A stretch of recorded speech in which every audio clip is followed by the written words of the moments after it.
Praise the lord, God's morning. प्रभु आपको बहुत आशीष करे। ये सुबह धन्यवाद की है और धन्यवाद बड़ा है। प्रभु यही तो चाहता है आपसे। और क्या है आपके पास? पिछले अध्यायों में हमने पढ़ा था, जब नबूकदनेस्सर राजा इज़राइल पर हमला करता है, यहूदा का सब कुछ लूट लेता है, तो उसने क्या किया? वो मंदिर में सारे सोने चांदी के बर्तन जो कि राजा सुलेमान ने बनवाए थे और राजाओं ने बनवाए थे, उन सबको लेकर उसने चूर-चूर कर दिया, टुकड़े-टुकड़े कर दिया। यहोवा को इस बात से कोई भी नाराजगी नहीं थी। यहोवा को सोना चांदी इससे कोई प्रसन्नता नहीं होती। परमेश्वर उनको जो है कुछ ज़्यादा उसको तवज्जो नहीं देता। हाँ, पर मंदिर है तो व्यवस्थित सारी चीज़ें होनी चाहिए, ये भी यहोवा की व्यवस्था है, लेकिन परमेश्वर को इन सब चीज़ों की आवश्यकता नहीं है। ये सब चीज़ें परमेश्वर ने रखी थी, उसका उद्देश्य मैं आपको कई बार बता चुका हूँ। परमेश्वर व्यवस्थित चीज़ें रखता है ताकि आप व्यवस्थित चीज़ों को व्यवस्था के अनुसार समझें और आप व्यवस्थित बने। पर व्यवस्था के अनुसार उद्धार भी नहीं, नए नियम में। ये थोड़ा सा अलग बात है, लेकिन ये बहुत ज़रूरी है। डोंट मिक्स दिस उद्धार और ये व्यवस्था को। अब ध्यान से सुनिए, ये बातें परमेश्वर ने रखी हैं, पर अब हम देखेंगे तो हम समझेंगे इस बात को कि परमेश्वर हमसे चाहता क्या है। सिर्फ धन्यवाद और कुछ नहीं। हमारे हृदय का एक्नॉलेजमेंट, प्रभु तू उद्धार करता है, तू ही सब कुछ है। अरे बाप को बाप की इज्जत दे दो यार, बात खत्म। इतना लंबा क्या घसीटते हो? चलो 11 अध्याय पढ़ेंगे आज। हमने कल 10वां पढ़ा था और 11 अध्याय, यहाँ पर भी फिर से बहुत से नाम आएंगे, लेकिन हम पढ़ेंगे, कोशिश करेंगे। 11 अध्याय के पहले वचन में समस्त इज़राइल पर दाऊद का राजा होना। तब सब इज़राइली दाऊद के पास हेब्रोन में इकट्ठा होकर कहने लगे, सुन, हम लोग और तू एक ही हड्डी और मांस है। पिछले दिनों में जब शाऊल राजा था, तब भी इज़राइलियों का अगुआ तू ही तो था, और तेरे परमेश्वर यहोवा ने तुझसे कहा, मेरी प्रजा इज़राइल का चरवाहा और मेरी प्रजा इज़राइल का प्रधान तू ही होगा। इसलिए सब इज़राइली पुरनिये हेब्रोन में राजा के पास आए और दाऊद ने उनके साथ हेब्रोन में यहोवा के सामने वाचा बांधी, और उन्होंने यहोवा के वचन के अनुसार जो उसने शमूएल से कहा था, इज़राइल का राजा होने के लिए दाऊद का अभिषेक किया। अभिषेक हो गया है दाऊद का, क्या बात है, राजा होने के लिए। और अभिषेक तो बहुत पहले हुआ था और तब तक बड़े लंबे समय तक दाऊद जो है इंतजार कर रहा था, पर अब राजा दाऊद हो गए हैं। आमीन। चौथा पद लिखा है, तब समस्त इज़राइलियों समेत दाऊद यरूशलेम गया, और जो यबूस भी कहलाता था, और वहाँ यबूसी नामक उस देश के निवासी रहते थे। तब यबूस के निवासियों ने दाऊद से कहा, तू यहाँ आने नहीं पाएगा। तो भी दाऊद ने सिय्योन नामक गढ़ को ले लिया, वहीं दाऊदपुर भी कहलाता है। ध्यान दीजिए, लिखा है तो भी दाऊद ने सिय्योन नामक गढ़ को ले लिया, वही दाऊदपुर भी कहलाता है। सिय्योन, ये सिय्योन शब्द जो है, ये शब्द स्वर्ग के लिए इस्तेमाल किया जाता है। सिय्योन देश हमारा है देश, रहते हैं हम परदेश, जाएंगे हम अपने देश। ये सिय्योन जो है क्या कहलाता है? दाऊदपुर भी कहलाता है, जहां पर ज्यादातर राजाओं, यहूदा के, इजरायलियों के राजाओं को मिट्टी दी गई। खासतौर से दाऊद के पूरे घराने की बात, ज्यादातर। ओके, नोटिस करने वाली हो, इसीलिए तो मैं कहता हूँ ध्यान दोगे तो सीखोगे, ताकि आपको जवाब देने में आसानी हो। छठे पद में लिखा है, दाऊद ने कहा, जो कोई यबूसियों को सबसे पहले मारेगा वह मुख्य सेनापति होगा। तब सरूया का पुत्र योआब सबसे पहले चढ़ गया और सेनापति बन गया। तब दाऊद उस गढ़ में रहने लगा, इसलिए उसका नाम दाऊदपुर पड़ा। उसने नगर के चारों ओर, अर्थात मिल्लों से लेकर चारों ओर शहरपनाह बनवाई, और योआब ने शेष नगर के खंडरों को फिर बसाया। दाऊद की प्रतिष्ठा अधिक बढ़ती गई और सेनाओं का यहोवा उसके संग था। ये सारी बातें, लगभग आधी बातें तो हम पहले ही पढ़ चुके हैं, है ना? पहला शमूएल, दूसरे शमूएल में दाऊद के बारे में डिटेल है बहुत सारी, पर ये इतिहास की पुस्तक है जो अलग अलग जगहों के इतिहास को इकट्ठा करके बात कर रहा है। एंड देन, अच्छा, अगर आप में से किसी को ये इंटरेस्ट हो तो मैं वाकई में किसी और प्रोग्राम में एक्सप्लेन करूंगा, जिसका नाम द फेथ हिस्ट्री शो है। उसमें एक्सप्लेन करूंगा that why we have one detail in another book. एक राजा दाऊद के बारे में वहां भी लिखा और यहाँ भी लिखा है, क्यों? हम क्या दोबारा दोबारा क्यों पढ़ रहे हैं? Will talk about this is a big mystery, पर ये बुद्धि और ज्ञान के लिए चाहने योग्य है।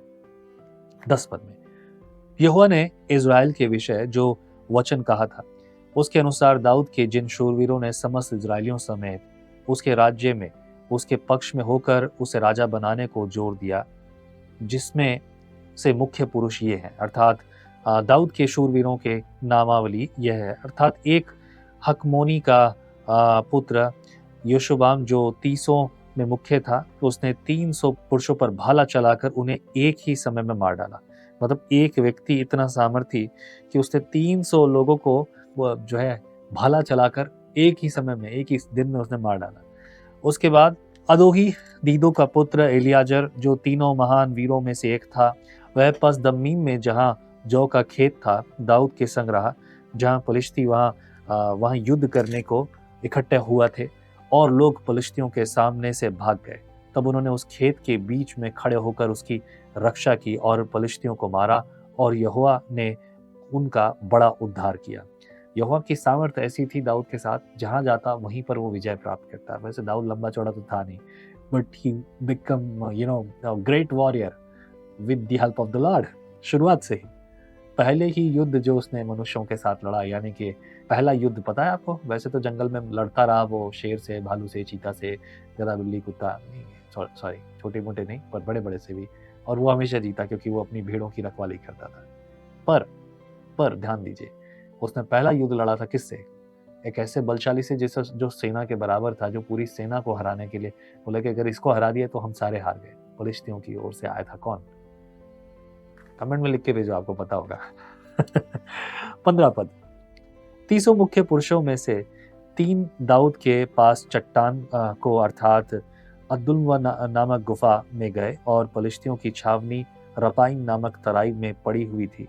उस समय दाऊद गढ़ में था, और उस समय पलिश्तियों की एक चौकी बैतलहम में थी। तब दाऊद ने बड़ी अभिलाषा के साथ कहा, कौन मुझे बैतलहम के फाटक के पास के कुएं का पानी पिलाएगा? तब वे तीनों जन पलिश्तियों की छावनी पर टूट पड़े और बैतलहम के फाटक के कुएं से पानी भरकर दाऊद के पास ले आए, परंतु दाऊद ने पीने से इनकार किया और यहोवा के सामने अर्घ करके उड़ेला और उससे कहा, मेरा परमेश्वर मुझसे ऐसा करना दूर रखे, क्या मैं इन मनुष्यों का लहू पीऊं जिन्होंने अपने प्राणों पर खेला है? ये तो अपने प्राण पर खेल कर उसे ले आए हैं, इसलिए उसे वह पानी पीने से इनकार किया। इन 3 वीरों ने ये ही काम किया। जरूरी बात आपको बताना चाहता हूँ, ध्यान से सुनिए। बीते दिनों एक भाई जब मुझसे मिलने आए दिल्ली से, और ये भाई ने मुझसे एक बात पूछी, आप इतने नम्र और दीन कैसे हैं? बहुत बड़ा सवाल है ये। मैं नम्र और दीन कैसे बनूं? ये भी सवाल है। मेरे ख्याल से यही सवाल होना चाहिए था। वाकई में बहुत मुश्किल बात होती है, लेकिन दाऊद की नम्रता दीनता के यहाँ एक छोटी सी ना धागे भर की लकीर देखिए। दाऊद जवान है, और जवानी में कम उम्र में अक्सर नादानियां होती है। मैंने एक व्यक्ति को देखा, एक लड़के को देखा, वो बाइक चला रहा है यूं यूं यूं यूं। वो लड़का चला रहा है, मैं भी चलाता था। भरे मार्केट में जहां आज भी इतना ट्रैफिक है, मैं 60 की 70 की स्पीड पर बाइक चलाता था। मैं बड़ा अच्छा बाइकर हूं, और पूरी बाइकिंग टीम थी मेरी, मैं लीडर था उनका। आज मैं खुद मोटर बाइक पे बैठते हुए डरता हूं, जब कोई और पीछे बैठा हो तो डरता हूं कहीं उसको चोट ना लग जाए, गिर ना जाए, कहीं मैं कंट्रोल ना खो दूं। स्पीड पे कंट्रोल मेरा हमेशा से नहीं रहा, अब तो मैं करता हूं। जिस दिन मेरी सगाई हुई उसके अगले दिन मुझे ये एहसास होने लगा, नहीं यार अब तो कोई हो गया है, मेरी जिम्मेदारी बढ़ गई है। उस दिन मेरी इस गाड़ी की स्पीड कम हो गई। मेरे शहर में ट्रैफिक बहुत ज़बरदस्त है, आप गूगल करके देख लो। तो लेकिन मैं वैसा कि किसी को अड़ने नहीं देता, चाहे वो पावर बाइक नहीं है, लेकिन उस बाइक को मैं वैसा चलाता क्या। मैं हालांकि गाड़ियाँ उछालता, कूदना ये नहीं है, लेकिन चलाने की बात है। और ये घटना जब मेरे सामने हुई, तब मुझसे किसी ने पूछा, ये गलत तरीका है ना डैडी? मेरी बेटी ने पूछा। मैंने कहा, बेटा ये उम्र ऐसी है कि सही और गलत समझ में नहीं आता, बड़ी मुश्किल होती है। जब चोट खा के आदमी सीखता, उससे पहले सीख लो। दाऊद ने शायद यूं ही कह दिया, बड़े आनंद में कह दिया, कौन है जो मुझे पानी पिलाएगा उस कुएं का? उस कुएं का मतलब उस कुएं के आसपास जितने सब लोग बैठे थे, वो विरोधियों को वहां से गुजरने नहीं देना चाहते थे, नहीं दे सकते थे वो, और सबके अंदर एक मैं रहता है। ये 3 जब गए तब लड़ा, लोगों से लड़े, और इन्होंने ढेरों को मार डाला, और वहां से पानी लेकर आया दाऊद के लिए। ये तीनों भी अक्खड़ थे, इन तीनों ने भी युद्ध लड़ा और जबरदस्त और अपनी जान पर खेलकर वो किया। वो फिल्मों में नहीं देखते हो जो बड़े बड़े जो हरकत करते हीरो, इधर से कूद रहा उधर से कूद रहा, हालांकि वो सब नकली होता है, लेकिन इन्होंने असली में असली हीरो थे ये लोग। मेरे ख्याल से शूरवीर, दाऊद से भी बड़े वीर कह सकते हो आप इनको, बुरा नहीं होगा। लेकिन एक लकीर जो है अक्सर हम देखते हैं, दाऊद ने जब वो पानी लिया तो उसे अर्घ करके उड़ेल दिया। अर्घ का मतलब ऐसे उड़ेल देना, उसे उड़ेल दिया। बोले मैं ये लहू नहीं पी सकता, क्योंकि ये इन तीनों का लहू है। ये भले ये घायल ना हुए हों, भले ये मारे ना गए हों, लेकिन उन्होंने अपनी जान पर खेलकर ये पानी लाया। मैं नहीं पी सकता, मुझसे नहीं होगा, मैंने गलती कर दी। इस बात को दाऊद का अंगीकार समझ लीजिए।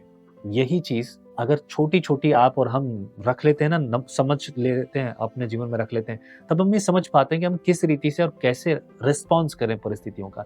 तब नम्रता दीनता शुरू होती है। शायद अगर दाऊद ने वो पी लिया होता तो पता है क्या होता? अहंकार, घमंड की शुरुआत होती है। ऐसे ही द्वार हैं ये शैतान के, जब हम दूसरों के बारे में चिंता करना छोड़ देते हैं। उसके बाद इस प्रकार से लिखा है 20 पद में, अभिषे जो योआब का भाई था वह तीनों में मुख्य था। उसने अपना भाला चलाकर 300 को मार डाला और तीनों में नामी हो गया। दूसरी श्रेणी के तीनों में वह अधिक प्रतिष्ठित था और उनका प्रधान हो गया, परंतु मुख्य तीनों के पद को न पहुंचा। यहोयादा का पुत्र बनाया जो कब्जेल के एक वीर का पुत्र था, जिसने बड़े बड़े काम किए थे, उसने सिंह समान 2 मोआबियों को मार डाला और हिम ऋतु में उसने गड्ढे में उतर के एक सिंह को मार डाला। फिर उसने एक विशाल डील वाले अर्थात 5 हाथ लंबे मिस्री पुरुष को मार डाला। वह मिस्री हाथ में जुलाहों का ठेका सा एक भाला लिए हुए था, परंतु बनाया एक लाठी ही लिए हुए उसके पास गया और मिस्री के हाथ से भाले को छीनकर उसी के भाले से उसको घात किया।